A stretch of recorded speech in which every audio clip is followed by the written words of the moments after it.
Today we're going to be covering Batman White Knight. In an alternate reality, Batman is actually going to pay for the crimes that he has done against Gotham. That's right, think about this for a moment. If Batman's driving around breaking rooftops chasing villains, who pays for that? Well, this storyline is going to explore that, and it's a rather famous alternate reality in the Batman lore.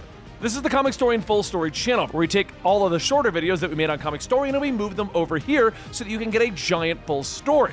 We turn all of the storylines into audio dramas, where I get to act out the characters and have a good time bringing you the story. Now let's get into Batman the White Knight, the first storyline in that whole entire however many stories there exist now. It was late night as the Batmobile speeds off through the gates of Arkham Asylum. As it pulls up, the guards come walking down the steps stating, "Right this way, sir." While the men walk, a familiar yet different voice asks, "How is he?" The cell doors open and inside, Bruce Wayne, Batman, sitting in his cell, chained up like the other inmates. One of the guards tells Jack Napier, the man who used to be the Joker, that he hasn't said a word. Batman gets up from his bed, towering over Jack, and Jack smiles, telling him, "I'm in need of your help." But how did things turn out this way? The Joker free and Batman arrested? It began a year ago on a night, just like any other. The Joker skating through the streets on a jet-powered skateboard, taunting Batman to follow him over the drawbridge. The Joker makes it over, but inside of the Batmobile, Barbara tells Batman that he needs to not jump. The ferry is down below, and if they fall, but Batman steps on the gas, rocketing over the gap onto the bridge. He follows Joker as he skates off the highway and onto some nearby buildings, and Barbara shouts that there are people living in those houses. How do you know that they won't crumble under the weight of the Batmobile? The Joker skates down by a construction site, flipping the handle onto a cement truck to pour all of its liquid cement onto the ground. But Batman, still having no regard for anything around him, skids through the cement, not letting off of the gas, sending a wave of cement at the workers. But before they could get covered, Dick Grayson races by on his bike, grabbing the workers and moving them to safety. The Joker pulls on ahead, and Batman stops the car as Dick pulls up, telling Barbara that she needs to keep a better leash on Batman. He's out of control, and Barbara shouts, "Dude, he doesn't listen!" Batman looks on ahead and chases after the Joker. So Barbara hops out onto Dick's bike, stating that he's getting worse, and Dick tells her she should have done what he did. Leave.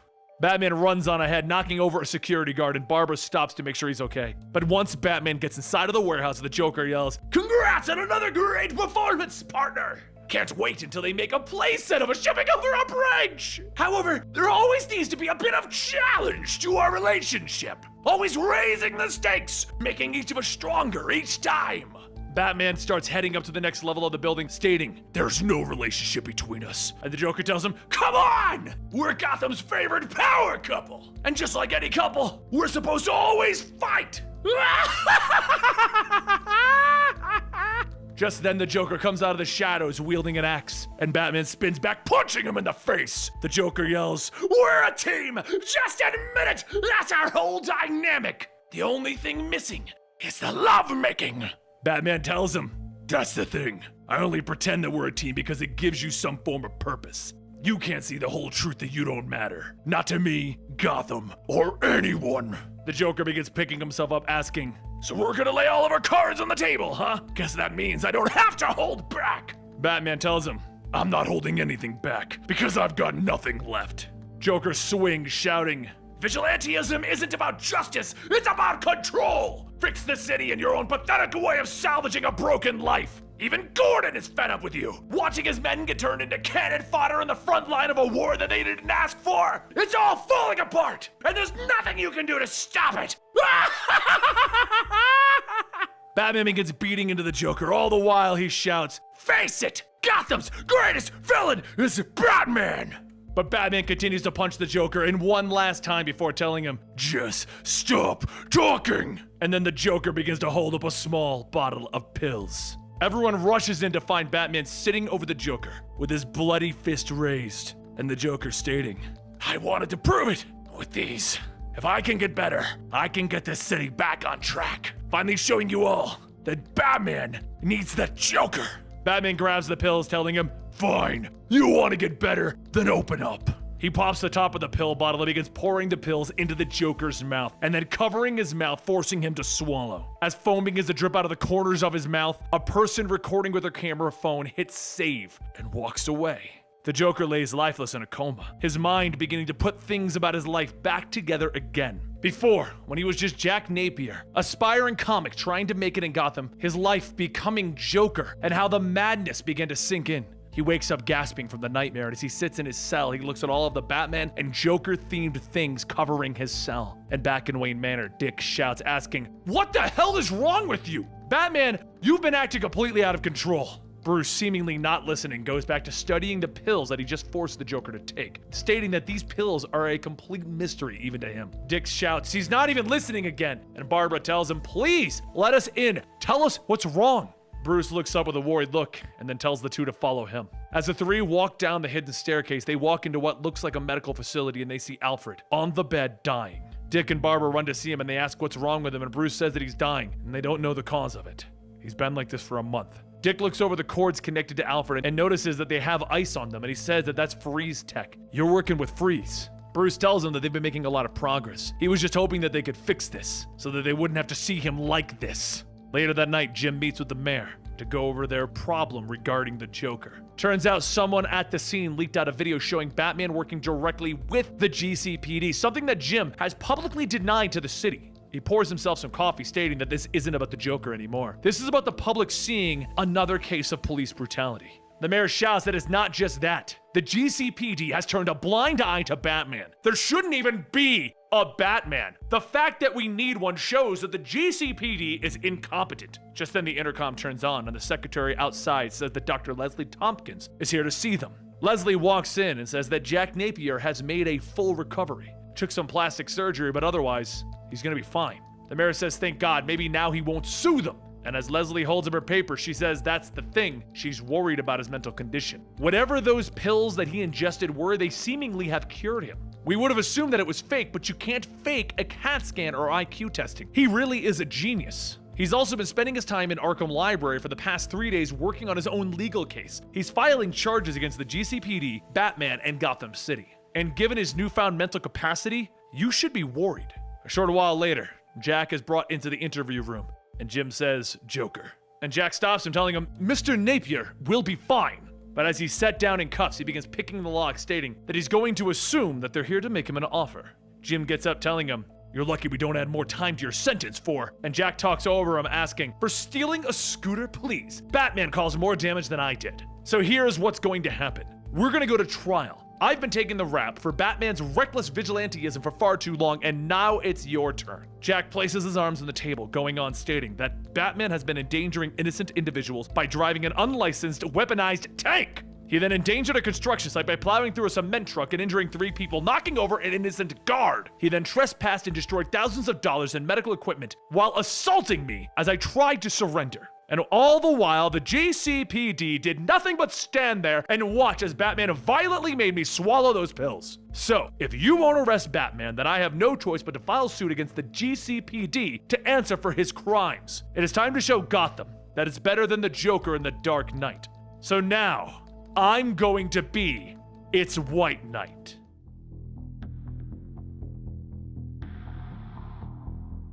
Jack Napier goes to trial. He tells the jury and the crowds that it is time for them to put away the criminal who is the root cause for all of this. The gatekeepers, the 1%ers who allow this kind of corruption to exist in their city. As the Joker, he served his time, and now it is time for Jack Napier to give back. Fight back against these gatekeepers. And then they can reclaim the city that they all love, Gotham. It didn't take long for the jury to reach a verdict, and that verdict was to let Jack Napier free. As Jack walks the streets of Gotham, he finds himself in one of his old hangouts, Zoinko's joke shop. He walks up to the door, and just before he can reach for the knob, it flies open, and Harley shouts, Daddy's home. She then says, yuck, look at that face. It's so normal. How about they clean it up with some makeup? And Jack stops her from putting the lipstick on him and tells her to hang on. He's wanted to come back here so that they can talk. He's been doing a lot of thinking, though. Please hear him out, Harley. He sits her down, telling her that first, he owes her an apology for the way he's treated her over the years. She was supportive even when he had his crazy mood swings. It was a psychotic obsession with Batman, and she was caught in the middle of it. Harley shouts, yeah, she was, but keep talking about that stuff and you're gonna turn me on. Jack reaches into his coat, telling her that he's not joking around anymore. It was unhealthy, but now it's all over. It's time for him to give her the version of him that she has always wanted. He kneels down, sliding a ring onto Harley's finger, and as she looks at it, she bursts out laughing, stating, "Nice try! You may have fooled the courts, but not me." Jack says, "Puddin', I'm serious." And she kicks him in the stomach, asking, "What did you just call me? Are you for real? Whining about love and feelings? Enough with this crap. Now go put on some freaking makeup and let's go rob something." He reaches for his medicine, and Harley grabs him, shouting, "Stop with the pills! They're messing with your head. You don't need them, you need me." Jack tries to talk, stating, "But Puddin'," and Harley slams his arm back down, yelling, "I am not your Puddin'." Suddenly, Harley is kicked in the back of the head, and a voice tells her no, she's not. A hand reaches down, and the original Harley Quinn picks up the ring, stating, "Hey, Jack, apology accepted." As Quinn's hyenas begin sniffing Harley, she yells, "You left!" And Quinn tells her, "Yeah, and now I'm back. Don't get me started on the violent cheerleader thing either." So to make sure that you understand, that cheerleader loved Joker, whereas I loved Jack despite his flaws. And now he's cured. So you can buzz off, cheerleader Harley. Meanwhile, elsewhere, Freeze stands in front of the cryo tube with Nora Freeze inside of it. One of the scientists says that they're ready to attempt reversing the Freeze tech, Mr. Wayne. And Bruce looks up and asks Victor if he's ready. He tells him that they shall begin. Barbara looks at the small glass case with a tube in it, seeing 2 mice with helmets, and she shouts, "Oh my God, they're so cute with their helmets!" Victor tells Bruce to proceed, and suddenly the glass case is filled with liquid. Barbara begins panicking, shouting that they're going to drown, and as the glass fills, the mice don't. Victor lets the mice out, stating that it has been a success, and Bruce tells him congratulations. Without any more delay, Victor begins to pull the tubes off of his suit, stating that there is no time to delay. And Bruce yells, "Not yet! We have to observe the mice to make sure that they live." And Victor tells him that his help has been invaluable. He has given him a chance to save his beloved wife by harnessing technology pioneered by the Third Reich. And for that, he would like to thank both him and his father. Now, leave me alone.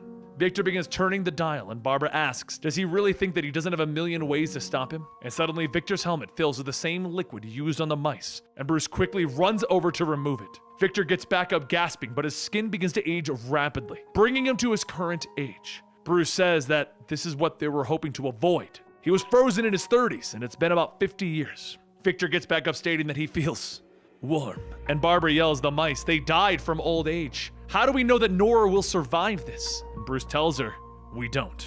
Victor crawls up to the cryo tube, and Bruce goes on stating that even if she does, they still don't have a cure for McGregor's disease, which is why she was frozen in the first place. Later, at the old Harley's apartment, Jack looks around stating that this is all so normal.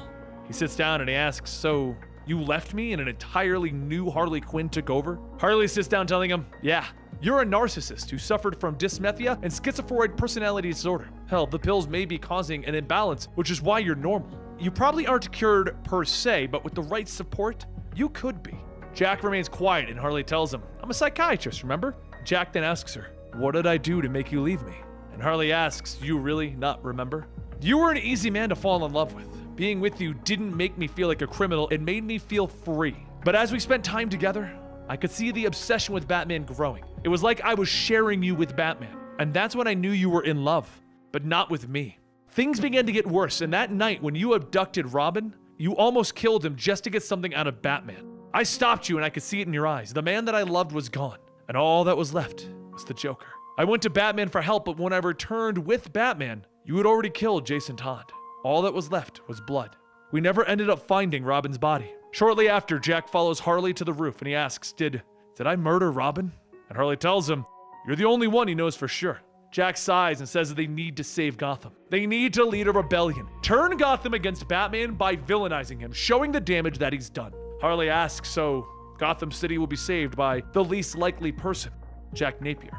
And Jack tells her, yes, along with Harleen Quinzel, because I can't do this without you. The following night, Jack asks all of Gotham's worst villains to meet. He tells them that they have spent too much time fighting with each other rather than fighting Batman. Tonight, he would like to change that, but first, let them all have a drink.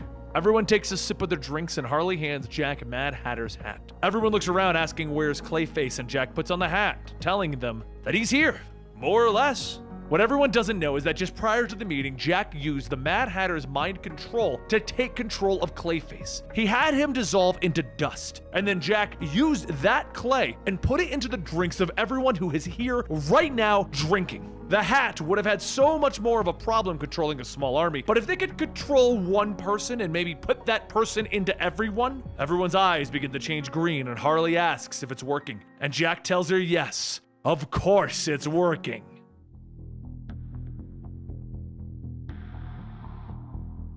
Over at Zonko's, the new Harleen begins to get dressed, stating that he's just a liar. After taking so many of those damn pills, like a damn drug addict, she's going to destroy the Joker legacy. The worst part, she's enabling him. Anything for her desperate romance. She's just holding him back. Think that he won't break loose, but the Joker, he's more than just a man. He's a riot. Later, in the streets, all of the villains begin to attack the city together. Their strikes are all in sync, creating as much chaos as possible. Batman drives into Bane, stating, "We need to hurry and move this to a less populated area." And Batman then fires 2 hooks, one hitting Croc and Bane, and he begins to drive off. As Batman is driving off, up in the helicopter, Jim tells the pilot to focus on Batman. They can't lose sight of him. And Harvey shouts, "We can't follow him. He's gonna be fine. It's our guys that we need to watch over. They're completely overwhelmed down there." Jim shouts that they can't win this without Batman. Now follow my orders and follow Batman. Back on the ground, Batman whips the Batmobile around, flinging both Croc and Bane into a construction site. And he gets out stating, "This is all a part of the Joker's plan." Croc and Bane look at each other and they begin to tear down the construction site. And Batman tells Dick and Barbara that they need to follow. Barbara tells him to wait. The building is going to collapse, and just as Batman begins to chase after, the support beams begin to give way and they come crashing down on top of him. He begins to pull his bloody and broken body out of the debris. And Barbara goes to check on him and he shouts, "Just get away from me!" He crawls into the Batmobile, telling the computer to set auto drive, medical protocol, Wayne Tech hidden entrance. As it begins to speed off, Jim's helicopter touches down, and Harvey shouts asking, "What are you doing? We just left the others. We used to be cops." Barbara looks back at Jim and asks, what is happening to them? As the cops clear out, Jack heads over to the law offices of Hill and Hill, where Croc and Bane created the destruction, and Harley says, "It worked." Jack tells her that it did. With the police busy with everyone, they could finally get what they came looking for. He starts sifting through the filing cabinets, asking, "Does anyone know why lawyers and accountants make paperwork so dull and confusing?" He pulls out a stack of papers and he says, "It's to hide secrets. And this is Gotham's biggest secret." Back with Batman, he pulls himself out of the Batmobile, losing more and more blood with every step. He tries to bandage himself, and as he looks at Alfred, he holds up his hand. The pain begins to become too much for Batman, and as Alfred looks up, he sees him fall to the ground. The next morning, Jack sets out to hold a press conference to show the things that he's recently learned about. He tells everyone that, for too long, they've been the victims of Batman's reckless behavior. No one to hold accountable, not even the gatekeepers. But recently, I've obtained something that proves the 1%ers of Gotham want to drive our city under its control. They want to do that with the Batman Devastation Fund. The gatekeeper slipped it into the Natural Disaster Relief Fund. These records show just how much it costs Gotham each year to have Batman. And that number is $3 billion.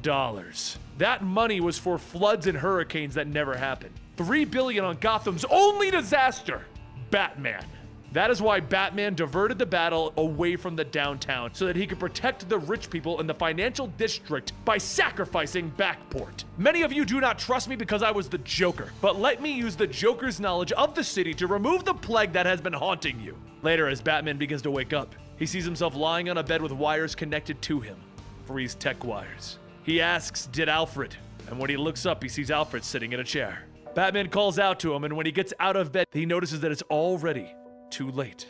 Alfred took himself off life support to rescue Batman, to rescue Bruce Wayne, his son. The next day, Bruce held services for Alfred's burial, and the whole time, no one ever said a word. As the night sky comes, Dick and Barbara stand by Thomas and Martha Wayne's graves, and Dick says Bruce did his best to look after him, but he never knew how to raise a teenager.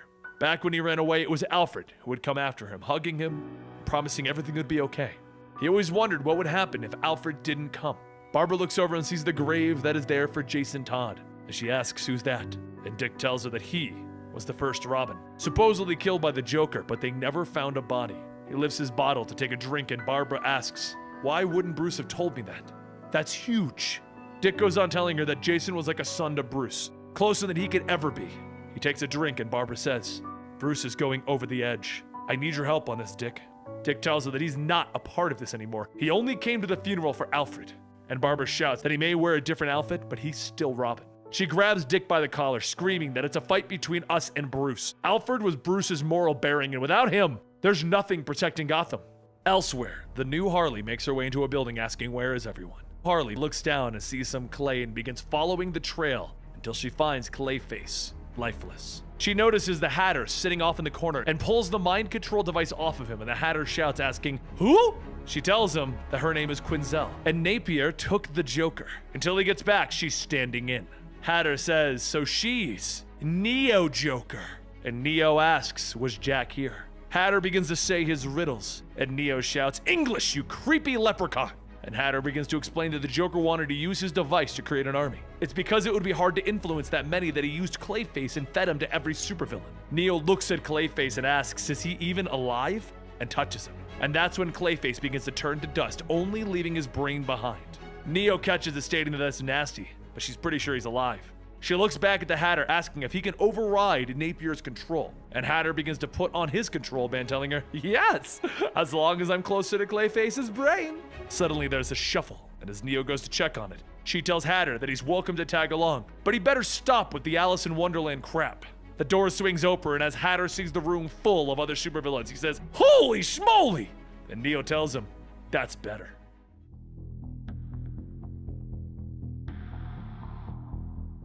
As a new day begins in Backport, Duke, native to the borough, holds a rally telling everyone at first he didn't trust Jack Napier. He thought Jack didn't understand Backport or what it stood for. But all of that changed. Jack's actions showed that he cared about them, and in turn, he earned his trust. God knows that he doesn't look it, but Jack Napier, he's one of them. And that is why he is voting for Napier as councilman. Jack pulls the curtains down, revealing his new campaign, and Jack takes the mic, telling him that he is honored to be here today. Many of you may know who I am, or who I once was, but that has changed. I am here to work for your forgiveness. It is time for Gotham's elites to give the power back to the people that it truly belongs to, you. Together, we will show the other boroughs how to get things done.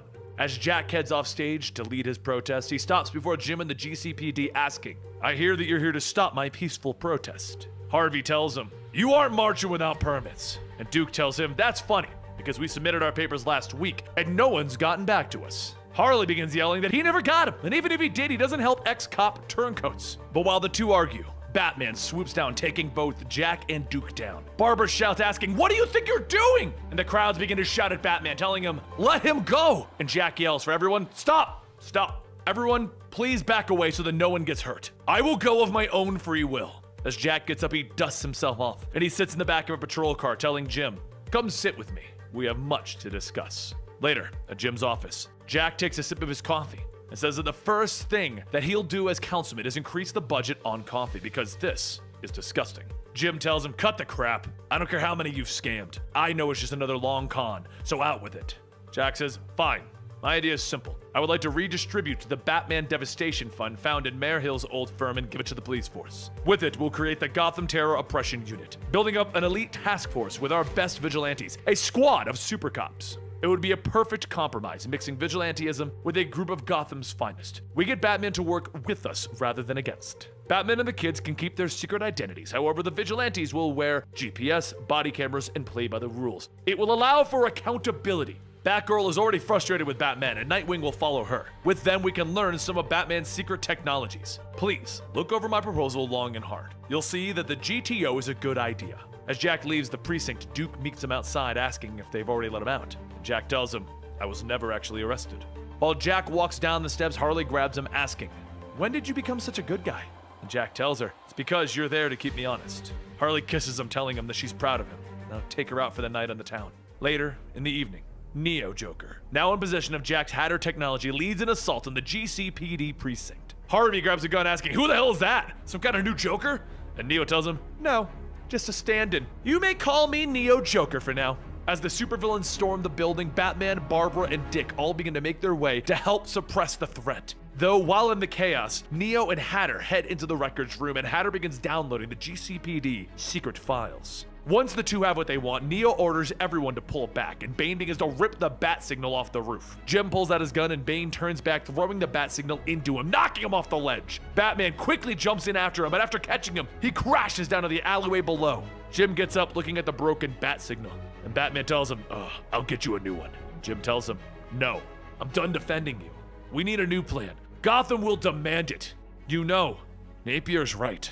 If Batman wanted to stop crime, he would give the GCPD a fleet of Batmobiles and 1,000 utility belts. But the GTO is a good plan, so if you want to help, join it. If not, stay the hell away from me.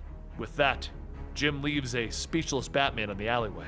Back at Jack's apartment, he watched the news on the recent attack against the GCPD, and he tries to use the control device to call the villains back. Harley tells him that it's gotta be her. They have to stop the other Harley, Neo. She's planning on stealing him from her. But a voice then asks, why don't you let him decide for himself? And Jack and Harley turn to see Neo standing in the doorway. Croc then grabs Jack, slamming him into a wall. And Neo tells Jack, come on, let him out. I know the Joker is in there somewhere. The Joker is held prisoner by those pills.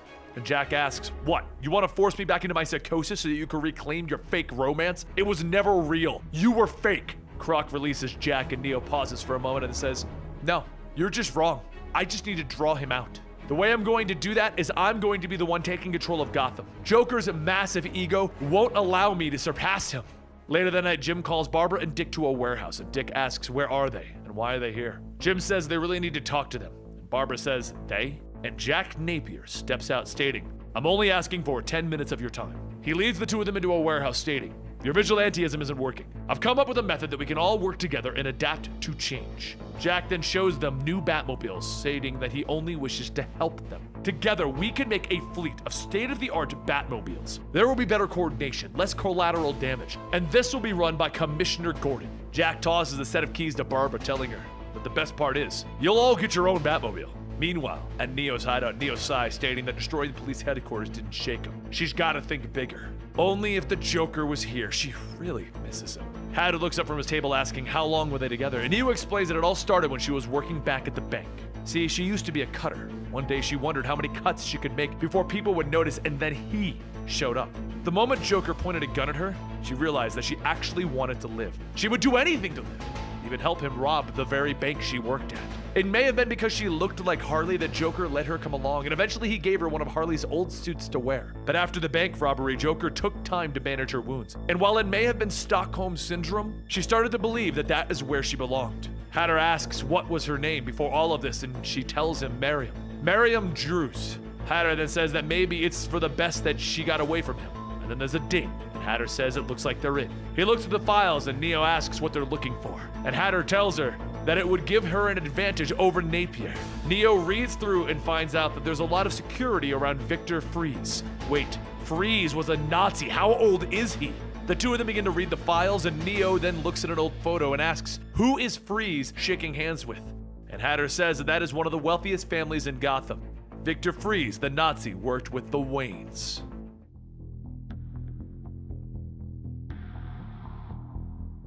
The next morning, back in the warehouse, Jack takes his pills for the day, and then he begins to cough up blood. Harley runs over to check on him, and he tells her that he's fine. He'll see a doctor later. And Harley shouts that she is a doctor. Jack tells her sometimes the pills just upset his stomach. It's not a big deal. They're supposed to train, remember? As Jack begins to work on his fighting skills, Batman heads to where Jack was originally hiding, looking for clues. As he looks, Barbara and Dick make their way to him, and Batman tells them, there's something not sitting right about all of this. Two massive assaults, one in the financial district, and the other on GCPD headquarters by supervillains who never work together. What's more, none of them said a single word. The only two people who spoke were the Hatter and Neo Joker. So it's possible that they were using Hatter's mind control cards on the entire group.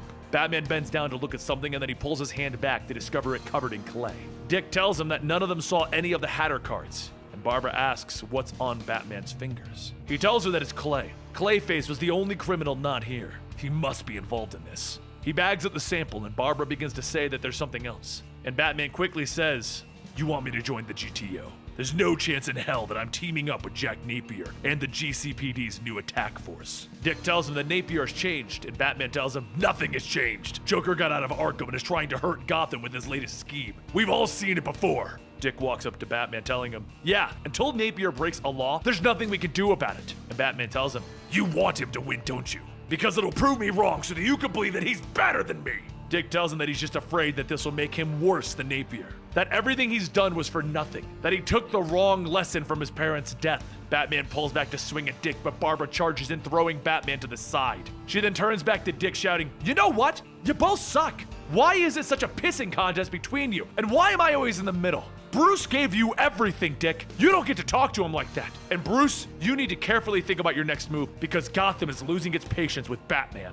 Bruce stands on the ledge and, rather than answer, he fires a hook and swings off into the city. A short while later, up in Jack's apartment balcony, Harley drinks her coffee and says that she was wondering when he would come. Batman leans out of the shadows telling her, Joker's in over his head. This is your chance to help him. And she asks, so you could put him in jail? No thanks. Batman takes out the clay sample and says, I know Joker used Clayface to manipulate everyone. And Harley says, his name is Jack, and if you can prove it, then arrest him. Harley goes back stating, Jack isn't a villain anymore. Whatever his sins are, he's put the city on the right track. So I'm begging you, please let it go before it's too late. Batman turns and punches a stone pillar, destroying it, shouting, Am I the only one who hasn't lost my mind yet? Can't you see that he's a violent, psychotic maniac? Harley then says Jack has changed Gotham forever, but he can't see it because he's so obsessed with figuring out how it all went wrong. He and Jack want the same thing, but he won't get it unless he works together with him. Batman doesn't respond, jumping off the balcony, and Jack says that he's never heard Batman yell like that before. Harley tells him, just stop it. I meant everything that I said. Maybe if the two of you weren't so stubborn, you would realize how similar you both are. Later, outside of Wayne Manor, Hatter looks through his computer and says the security system here is military grade. What could Wayne be hiding in there? And Neo asks, so what? Who cares if Wayne has secret Nazi records? And Hatter laughs, stating, patience, my dear. Information is the key to power. Every successful criminal knows that. Now, if we can just learn the secrets of the Waynes. Neo gets out of the van shouting, forget this! Hacking in is taking too long. And Hatter asks, what are you going to do? Storm the fortress? And she yells, no, I'm the one in charge. And yes, suddenly vines begin to creep out of the walls and up into the mansion, and Neo stands with Poison Ivy. She says, see? I'm gonna knock the gate over. Ivy makes her way in, using her vines to feel for any hidden areas, and then on the second floor, she finds a hidden room. Neo pushes back the false wall and looks around, stating that no one has been in here for a long time. Hatter runs over to the table looking at a series of blueprints and says that this is it. The files on the Freeze family and the SS. It looks like the project involved hidden tunnels that run throughout Gotham. This is what we came for. Suddenly there's a creak of wood and Neo tells Hatter to be quiet. Someone's here. And Bruce runs out in his pink robe shouting, oh my lord, you hooligans, get off my property! As Neo and Hatter run out, Ivy drags Bruce with them and the three hop back into the van to make their escape. A short while later, a car pulls up and Dick gets out asking what happened. And Bruce says that he's not sure. They broke in and they found a hidden room that even he didn't know about. Harvey pulls it behind and yells that he's got them on the radar.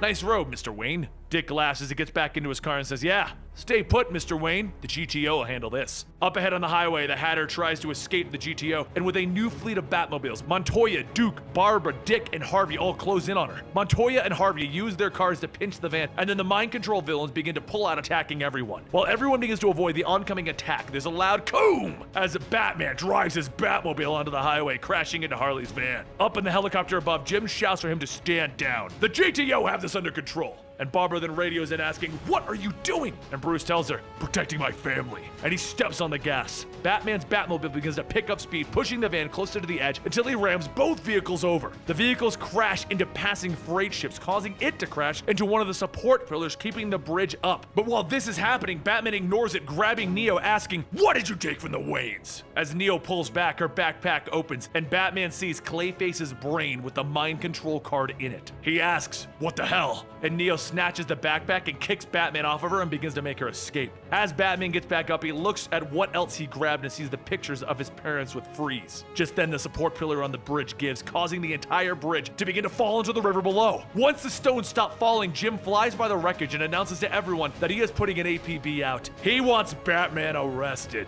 In the eyes of the GCPD, he is no longer a vigilante, he is a super criminal. Later at Freeze's lab, Freeze goes over the most recent data from his test, and he reads that his aging is irreversible. Then the paper is slammed down onto the table, with Batman's bloodied hand and the picture of his parents. He looks at Freeze and he tells him, start talking. And Freeze tells him that the Waynes are a family of many secrets. On to they, Bruce. Elsewhere, Neo and Hatter begin to follow the blueprints to an old abandoned tunnel. They walk in to find an old facility that used to be run by Freeze, and then Mad Hatter flips the power breaker and the lights come on. They see a giant machine mounted to the wall, and it's a large Freeze cannon.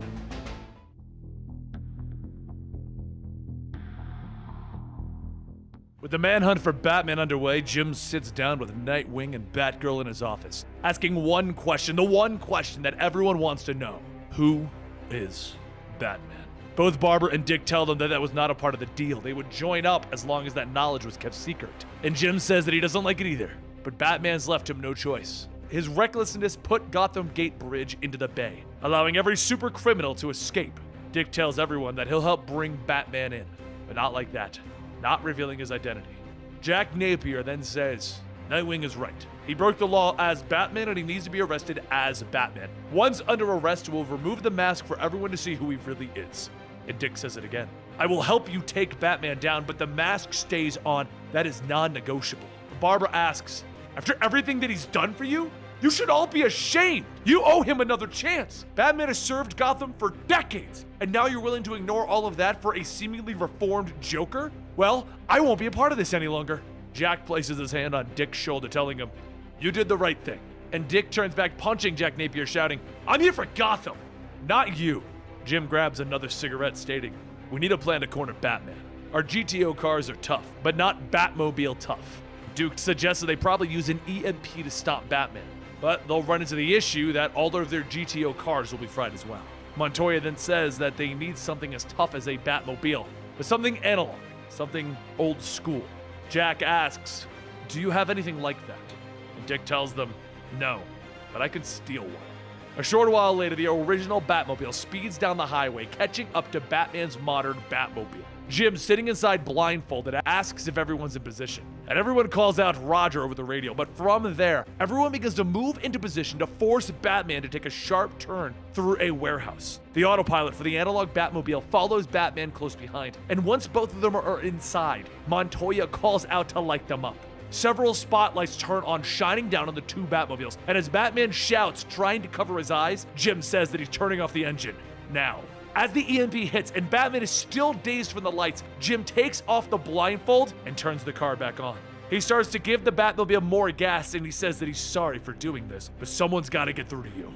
He rams into the side of Batman's car, causing both of them to crash into the nearby power line. He then slowly crawls out from underneath the wreckage, and Batman tells him, he'll always be the Joker. We know this. And as Jim gets out, he coughs. Maybe. The Joker isn't our problem right now. It's Batman. Batman quickly jumps over the ledge to the lower streets, and as he does, a voice calls out that he's not easy to get over. Jack walks out telling him the fanboy inside of him is still rooting for him. Part of him never wants this to end. Batman pulls out a batarang and he presses it to Jack's neck, and Jack says, look at you. I'm unarmed. Wouldn't you rather beat me the old-fashioned way? One more romp for old time's sake. Batman then takes off the utility belt and the cape, and without saying a word, he cracks Jack Napier across the face. Jack wipes the blood dripping from his nose, and he says, that's more like it. The two men punch and they kick at each other, every strike hitting harder than the last. But as Jack headbutts Batman, he grabs the utility belt, wrapping it around Batman's neck. He then twists and squeezes the belt until Batman's struggle begins to fade, and his body falls to the ground. He sits down looking at Batman's body, and he says that he thought of this moment for decades, wondering what he would do seeing him so broken and vulnerable. Oh God, what have I done? Later, as lightning strikes over Arkham, Jack walks through the gates, carrying the body of Batman. As the officers help set him down, one mentions that they'll finally get to see who this guy is, but Jack shouts, no! We agreed to keep his secret. Those were the terms. And just as he says that, the sky lights up and the Hatter tells Neo Joker that her patience has paid off. She is the most dangerous villain in the history of Gotham, ready when she is. Neo smiles, telling him, hit it. And a blast of cold air hits the city, freezing everything that the cold cannon has been aimed at.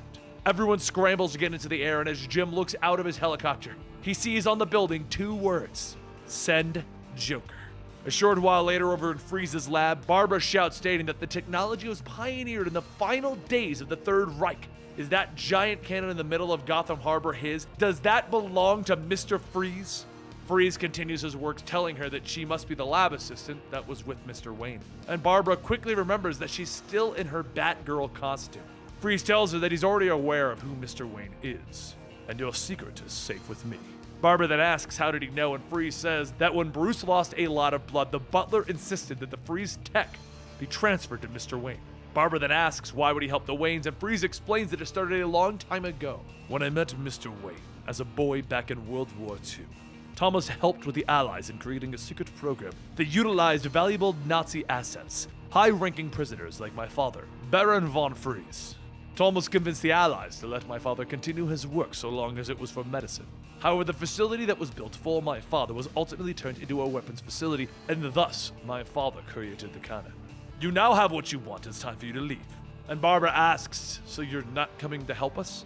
And Freeze tells her that his father built the cannon. He knows nothing about it. Now leave me and my wife in peace. Back with Jack Napier, he takes more pills and Harley shouts that he's taking way too many. He swallows the pills, yelling that he can't stop. If he stops, the Joker comes back. The pathetic Hot Topic shoplifter is in over her head.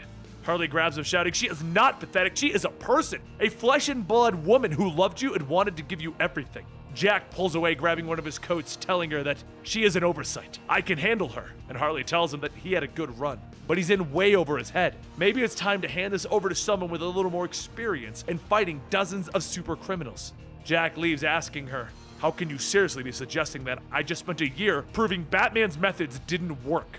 He gets ready and he heads over to the GCPD. All the while, the officers begin yelling and shouting, asking what they're supposed to do. Jim says that the White House has declared a state of emergency, and Jack yells that they don't need help. This is a Gotham City problem and we can handle it ourselves. He turns back to the crowd, telling them, all we have to do is wait for the military to get here. But as Jack grabs his head, the color of his skin begins to go white, and the maniacal laughter of the Joker can be heard as he begins to shout, and we'll give the Neo Joker exactly what she wants!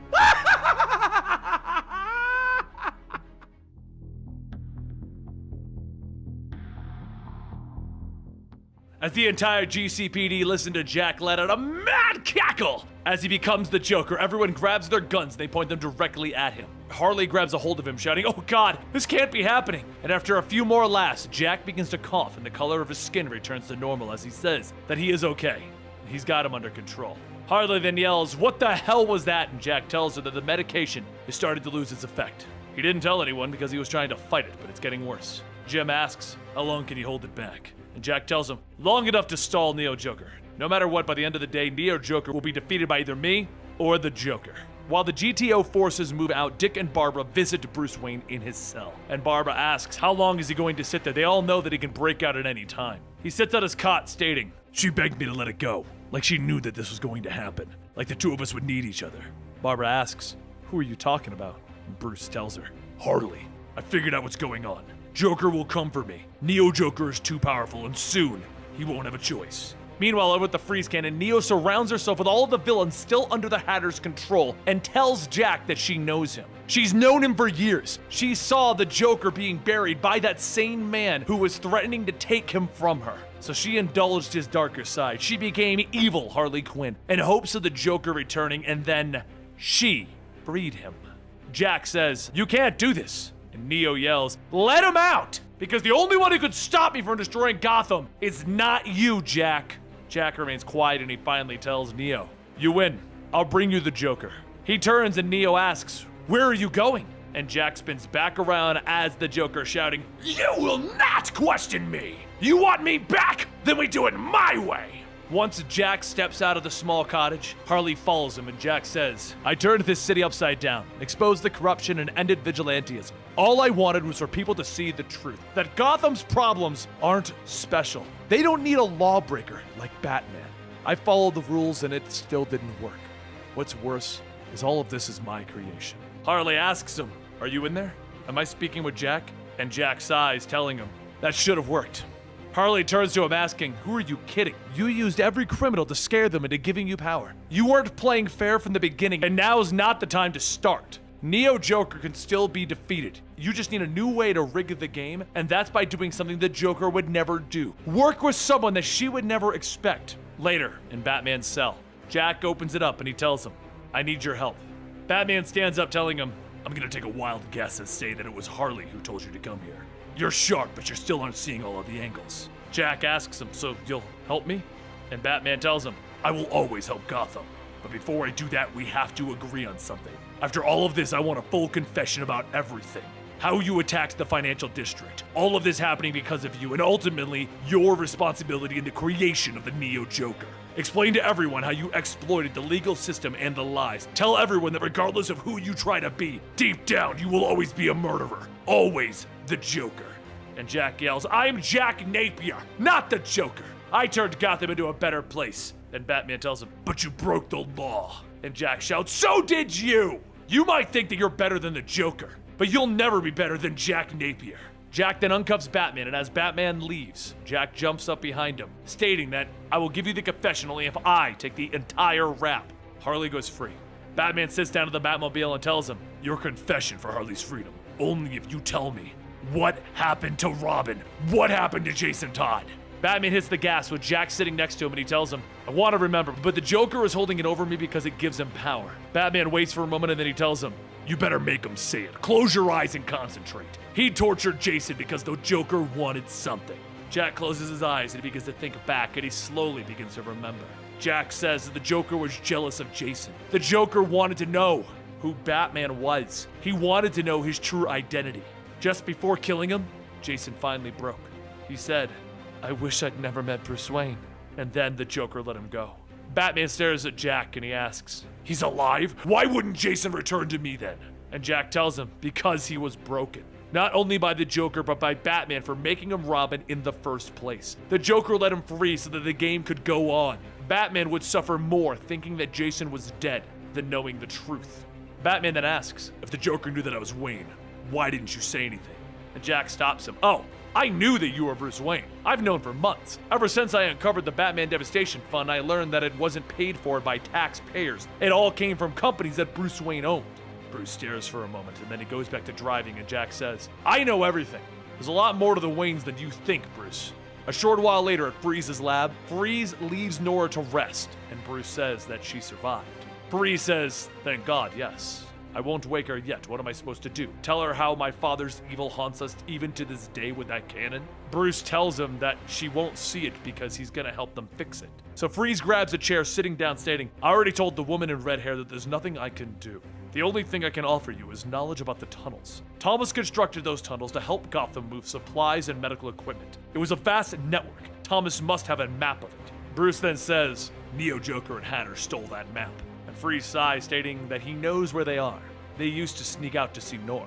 Later, after returning to the GCPD, Jim looks at the map and says, "After all of this, we still don't know anything about these tunnels. Well, our next step is going to begin our invasion. There are 7 entrances, and we're going to fill them with 7 Batmobiles." Jack tells everyone that they're going to need to forget about the GTO cars. He has something better. He leads them into the next room, and everyone looks down in the garage to see Batman and his fleet of Batmobiles. Jack smiles and says, "Batman and me working together. It's the last thing that she'd expect."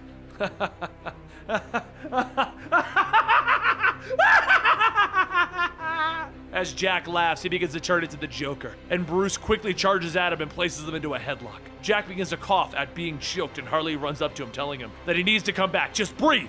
His skin slowly begins to turn back to normal, and he coughs, telling him, "I got it. He's under control. It's okay." As everyone looks around, every officer has their gun pointed at Jack again, and Batman tells him, "Jack, rise with me." As everyone starts to head to their cars, Batman reaches into his pocket, taking out the note that Alfred left for him before passing. Barbara asks what it is, and Batman says that it's something that Alfred left by his bed before he woke. Dick says, "What's on it?" And Batman tells him that he's too afraid to read it. These are Alfred's last words, and he's not ready to see them. Barbara asks if he's going to be okay, and Batman says that he'll never be okay. His hardest struggle has been to not let all of this affect everyone else. One day, he's going to leave them a note like this, and what will it say? Probably something that tries to protect them. Something that they can look back on and draw strength from the darkness. Something that will make up for his mistakes. Something about why he still fights as Batman. Something about fighting for them, because he wanted to leave them a safer Gotham. A Gotham that they can be proud of. So that one day, they can take off these masks. Barbara and Dick hug Bruce Wayne, and Dick tells him that it's a bit too long to fit on a note. Barbara laughs, telling him, "Yeah." He hugs the two of them back, stating that while he was in Arkham, he had a lot of time to think about what's really important. So Jim tells everyone it's time, and he and Batman walk to the Batmobile. As Jim says about the whole arresting Batman thing, But Batman stops him and tells him, "Don't be. You did the right thing. Things have gone too far, but it won't be for much longer. After tonight, I'm taking off the mask and telling Gotham the truth about Batman." With that, everyone gets into their assigned Batmobiles, and they race down the highway towards the Freeze cannon. Jim tells everyone over the intercoms that their primary objective is to retake the cannon. Capturing Neo Joker is secondary. There are too many people counting on them to restore the city back to normal, so everyone needs to focus on that. And in Bruce's car, Jack asks if he thinks it's going to work. As Bruce tells him that they have no choice, the device is the only thing protecting Neo, so he'll be watching. He's going to have to go after her, and once they get inside, he won't want to talk to Jack. He's going to have to pretend to be the Joker. But Jack tells him, there's one problem with that. And the Joker shouts, I won't be pretending!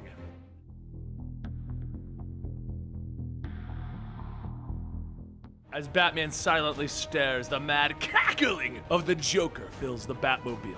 And the Joker shouts, I was always wondering what it's like in here. Very dark and gloomy, very Batman. Could use an air freshener though. Sandalwood perhaps. Batman shouts that he needs to speak to Napier. And Joker tells him, I'm sorry, but with what we're up against, we're better off with me. Trust me on that. Batman asks, trust? And the Joker says, relax, Batsy, we're on the same side. Batman wants to save Gotham, and Joker wants to show the cosplayer how to swallow her teeth. As Joker goes on, Batman crashes into Bane, and the rest of the GTO begin to engage with the other villains still under Neo's control. Gordon tells everyone to remember, they're not here to fight. These walls are the only thing separating them from Gotham Bay. Just get to the cannon. Up on the cannon, Neo and Hatter watch, and Hatter yells that they've got to keep them from the cannon if they take control. And Neo shouts, she knows, there's like a million things going on. Over in Duke's car, Harley hangs out smacking Croc with her mallet, setting Harvey up to crash into him. But once the truck stops moving, Croc picks up the truck and shakes him out onto the ground. Duke calls out to Harvey and throws him a gun, just in time for the both of them to fire into Croc's stomach. Batgirl tries to pull ahead, but a rocket flies by, blasting right into the windshield, blinding Batgirl. Montoya swerves after knocking rockets out of the way, and Batgirl yells that she can see the cannon now, delivering the package now. She steps on the gas and hits the launch button, rocketing herself to the highest point of the cannon. As the Batmobile crashes into it, Batgirl crawls out and is quickly grabbed by Ivy. Neo tells her that she should have brought backup, and Batgirl manages to say, I did. Just then, Ivy is hit in the back with a cold blast, and Freeze stands up telling them, I'm sorry, but I'm all out of ice puns. Freeze continues to fire at Neo, forcing her to retreat, and once it's clear, Batgirl asks if he can do it. He looks over the controls and says the cryo-manifolds seem consistent with his father's earlier designs, indicating where the formula might conjoin. Batgirl says, huh? And Freeze tells her, yes, I'm good. Down below, Neo begins to make her escape, and as Batman speeds up, Joker calls out to her, you wanted the Joker! You're gonna get me, and all the bruises that come with it. Joker jumps off the Batmobile, punching Neo, knocking both the Hatter control hat and Clayface's brain onto the ground. As the control device breaks, Clayface's sand starts to leave all of the villains and begin to form back up into his original form. He begins to tower over everyone, and he points at the Joker, shouting, you! And Joker says, hey Clay, so what exactly do you remember? Clayface starts to charge at the Joker, and Batman yells, he's coming straight for Joker. And Joker yells, no crap! World's greatest detective, huh? Batman throws the keys to the Batmobile to Joker, telling him, get out of here now! Joker jumps into the Batmobile, and shortly after, Harley follows. Batman holds onto Clayface as Jack shouts, I'm back in control of my body. The Joker is suppressed. I'm not sure for how long. This might be our last chance. There's something I need to say. You were right. Only you knew the Joker's biggest secret. That buried inside of him was a good man. Thank you for giving me the chance to learn who I really was, and for giving me the chance to fall in love with you all over again. But before Jack can pull away, Clayface slams down onto the ground, causing Jack to swerve off course. Harley looks ahead at the giant set of steel doors that are closing and yells, we won't make it! And Neo and Hatter speed by on Rocket's rocket, and Neo says, no, but this will.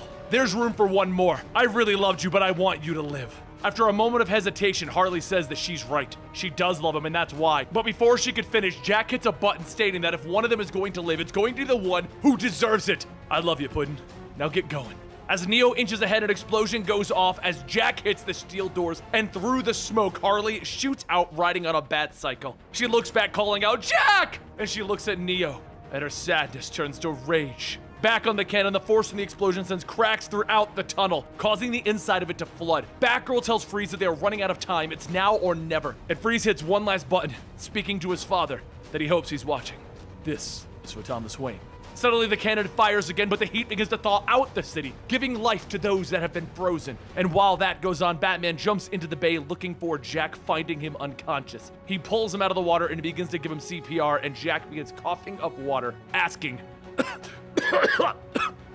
where's Harley?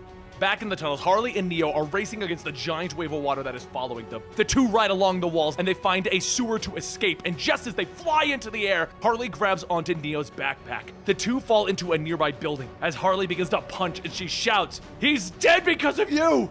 Neo struggles, yelling, "I was trying to save him from those pills! They were turning him into something that he wasn't!" Harley then pulls one of Neo Joker's knives from her back and says, "He was always Jack Napier!" And she stabs Neo in the chest. Harley then picks Neo up, and Neo says that she's got to admit, when we both fell in love with him, he was always the Joker. You don't want to admit that you fell in love with an abusive, loveless serial killer.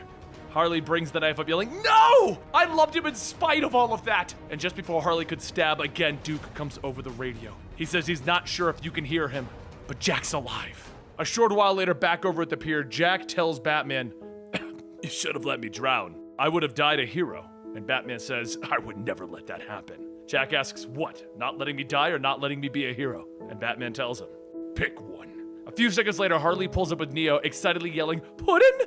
Harley then runs over to hug Jack, and Jack tosses the keys of the Batmobile back to Batman, telling him, "A deal's a deal.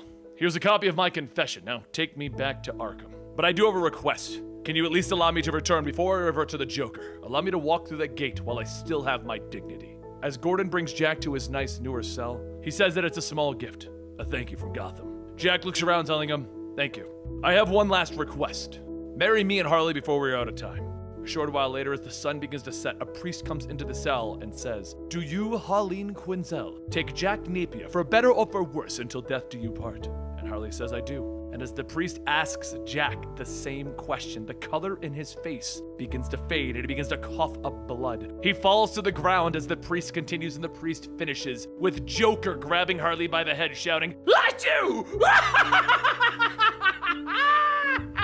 But while the Joker's laugh echoes throughout the halls of Arkham, Neo listens and she smiles. Later, as Batgirl and Nightwing wait in a building, Batman tells them, "Thank you for coming. I thought we could read this letter that Alfred left when he died together. Nightwing tells him, "It's okay." Batman opens up the letter left to him by Alfred before he passed, and he begins to read it out loud. The letter told him that he knew that he would be frightened to let him go, that his death would make him feel more alone than ever, but he must not push the ones that he loves away. He is happy knowing that he will one day read this and that Barbara and Richard will be there to support him, and that is because they love him. Reading this also means that he will finally be ready to say goodbye. Goodbye, my son. P.S. Check the loose floorboard in my quarters. There's something there you're ready to see. With that, the next day came and Gotham began to fix itself and return to normal. The man Jack Napier confessed that he manipulated the justice system to free himself, and that he was the one who originally controlled the villains, causing them to attack. Harley worked with Duke to restore Backport and give many in the area jobs, but as Harley returned to her apartment that night, she sits on her balcony stating that she is probably the only person that can hear him sneaking up. Batman jumps down and says, "I know about the pills. You're the one who created them, and you knew that if you provoked me enough, I would force the Joker to ingest them. You're the one who recorded it, you pitted Gotham against me, and then you planted the seeds for Napier's reform. This whole time, everyone thought Jack was the White Knight, but it was all you." Harley tells him, "You're good. Jack didn't even figure it out." And Batman asks, "Who do you think told me?" Harley thinks and then asks, "If Jack knew, why didn't he say anything?" Batman asks, "Why did you do it?" "It wasn't because of romance, there was another reason."